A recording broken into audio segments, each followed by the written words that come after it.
আসসালামু আলাইকুম। আমি নাগি চলে এসেছি আমার কিচেনে। আজ আমি বানাবো টার্কি মুরগি কষা। তো টার্কি মুরগি হচ্ছে যেমন আমরা চীনা মুরগি, চীনা হাঁস দেখি, তো ওরকম ধরনের এক প্রজাতির মানে মুরগি আমার দাদা পাঠিয়েছে, তার বাড়িতে পুষেছে। তো সেটা আমি বানাবো। তো চলুন আমি রান্নাটা করি। প্রথমে আমি গ্যাসটা অন করে দিই। ভীষণ খেতে ভালো, আমি খেয়েছি আগে অনেকবার, দাদার বাড়ি গেছিলাম, করেছে। অনেকটা বড় দেখতে মনে হয়, ময়ূরের মতো রকম দেখতে কিছুটা। তো আমি প্রথমে তেলটা গরম করতে দিয়ে দিলাম। তেলটা গরম হতে ছেড়ে দিলাম কিছু সময়ের জন্য। তো চলুন, তেলটা গরম হয়ে গেছে। আমি এতে এবার কিছুটা পেঁয়াজ কুচি দিয়ে দিলাম। যেহেতু মাংস কষা হবে, একটু বেশি পেঁয়াজই লাগবে। তো আমি পেঁয়াজটা দিয়ে ভালো করে নাড়িয়ে চাড়িয়ে নিচ্ছি।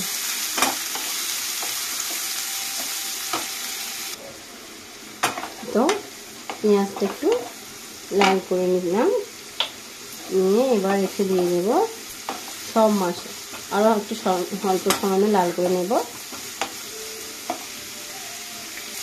তো এতে একে একে আমি সব মশলা দিয়ে দেবো। তো হালকা লাল করে নিয়েছি পেঁয়াজটা। যেহেতু টার্কি মুরগি ওটা দেশি মাংসের মতনই শক্ত, ওটা অনেকক্ষণ ধরে আমায় সেদ্ধ করতে হবে, অনেক সময় লাগবে, মানে অনেকক্ষণ। প্রেশার কুকার দেবো না, এতেই কষে করবো।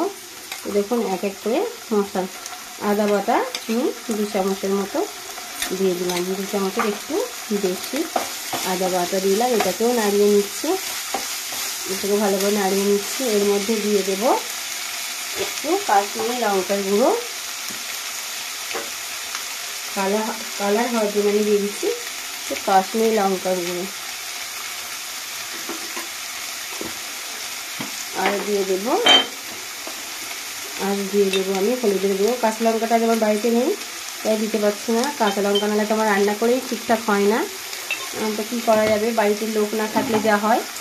বাড়িতে তো আনার লোক নেই, আমার হাজবেন্ড এত বিজি মানুষ, তার কাজের শেষ নেই, তাই সে ঠিক টাইমে বাজারে যেতে পারে না। তো আমি বিনা কাঁচা লঙ্কা আমার রান্না করে একেবারেই হয় না, সত্যি কথা বলতে গেলে। তো এবার দিয়ে দেবো স্বাদ মতো নুন।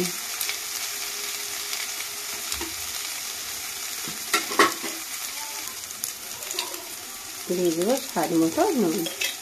তো দিয়ে এটাকে একটু জল দিয়ে দেবো, জল দিয়ে কষাতে থাকবো। দিয়ে দেবো জল দিয়ে এটাকে একটু কষিয়ে নেব। এর মধ্যে দিয়ে দেবো এবার আমি তেজপাতা দিয়ে দিলাম, 2 তেজপাতা। আর দিয়ে দেব 1 চা চামচের মতো দিয়ে দেব 1 চা চামচের একটু কম মিট মশলা। এগুলো দিয়ে আমি ভালো করে কষিয়ে নেব। তো দিয়ে এটা ভালো করে আমি কষিয়ে নেব। তো মুরগি কষা হবে, আমি আগে থেকে মশলাগুলো কষিয়ে নিলাম। নিয়ে এর মধ্যে দিয়ে টার্কি মুরগি কাটা অংশগুলো দিয়ে দিলাম। আপনাদের গোটা মুরগিটা দেখাতে পারলে খুবই ভালো হতো। তো এত সুন্দর মুরগিটা, দেখতেও খুব সুন্দর, ভীষণ আকর্ষণীয়, মানে দেখলেই ভালো লাগবে। যেমন চীনা মুরগি হয়, চীনা হাঁস হয়, ওই টাইপেরই। কিন্তু এর আর সুন্দর, এর ডাকটাও খুব সুন্দর। আপনারা না দেখলে বুঝতে পারবেন না। তো আপনারা ফোনে সার্চ করে দেখতে পারেন টার্কি মুরগি, টার্কি এক জাতির মুরগি, মাংসটা অসাধারণ খেতে। তো এইভাবে এটাকে আমি কষাতে থাকবো। এর মধ্যে আমি দিয়ে দেবো কেটে রাখা টমেটো, দিয়ে আমি এখন ঢাকা দিয়ে দেবো, কেন এ থেকে জল বেরোবে, এই জলটাতেই আমি কষাবো, এখন জল দেবো না। এইভাবে টমেটোগুলো দিয়ে দিলাম, দিয়ে একটা আমি ঢাকা দিয়ে দেবো। একটা ঢাকা আমি এর মধ্যে দিয়ে দিচ্ছি। তো কিছুক্ষণ পর এটা খুলে কষাবো। তো এবার আমি ঢাকাটা খুলেছি, দেখুন কত জল বাড়িয়েছে। কতটাই পরিমাণে জল বাড়িয়েছে, এই জলটাতেই কষানো হবে। তো আমি গ্যাসের ফ্লেমটা বন্ধ করে মানে হাইয়ে রেখে কষছি।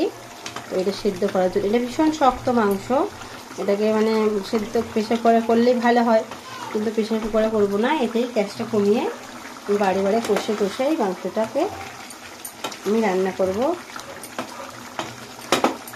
এসব মাংস সাধারণত আমরা পাই না, আর টার্কি মুরগির অনেক দামও, সাধারণত কিনতেও পাওয়া যায় না, সবাই কিনতেও পারে না। তো দাদা পুষেছিল বলে পাঠিয়েছিল, তো আমি এর আগেও একবার খেয়েছি। তো নিজে রান্না করে নিয়ে বৌদি রান্না করে, তো বৌদি ভীষণ রিচ করে।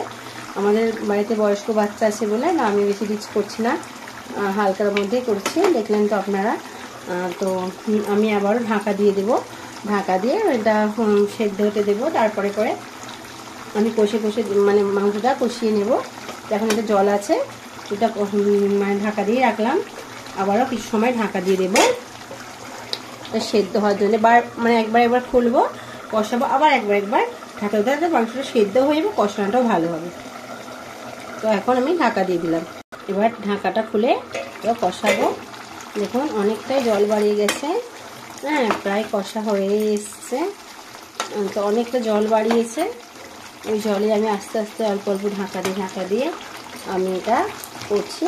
তো এতে এবার আমি একটু জল দিয়ে দেবো, জল দিয়ে আমার এটা পুরো কষানো হয়ে গেছে, অল্প একটু জল দিয়ে এটা সিদ্ধ হতে ছেড়ে দেবো। তো আমি একটু জল দিয়ে দিলাম সেদ্ধ হতে, তো জলটা সেদ্ধ হতে দিয়ে দিলাম। এবার এটাকে 15 থেকে 20 মিনিট আমি এটা সেদ্ধ হতে দেবো। 15 থেকে 20 মিনিট এটাকে আমি ঢাকা দিয়ে সেদ্ধ হতে ছেড়ে দেবো। তো এবার আমি ঢাকাটা খুলে এতে এবার একটু কাসুরি মেথি ছড়িয়ে দিচ্ছি, দিয়ে এটাকে একবার নাড়িয়ে নিচ্ছি। দেখুন আমার মাংস কষা একেবারে রেডি। তার কি দেখলেন তো, অনেক সময় ধরে করেছি, অনেক সময় ধরে কষেছি, এটাকে সেদ্ধ করেছি। ভীষণ শক্ত ওই মাংস, আর একটু ভালো করবে না, সেগুলো আবার সেদ্ধ না হলে খাওয়াও যাবে না। তো দেখুন আমার মাংস রান্নাটা একেবারে রেডি। টার্কি মুরগি কষা তো আমার একেবারে রেডি। তো আমার এই রান্নাটা যদি আপনাদের ভালো লাগে তাহলে আমার চ্যানেলটাই সাবস্ক্রাইব করে দেবেন, লাইক করবেন, শেয়ার করবেন, আর কমেন্ট বক্সে জানাবেন কেমন হয়েছে। আজকের মতন এতটাই, আবার কোনো নতুন রেসিপি নিয়ে আপনাদের সামনে হাজির হব। ভালো থাকুন, সুস্থ থাকুন, খোদা হাফেজ।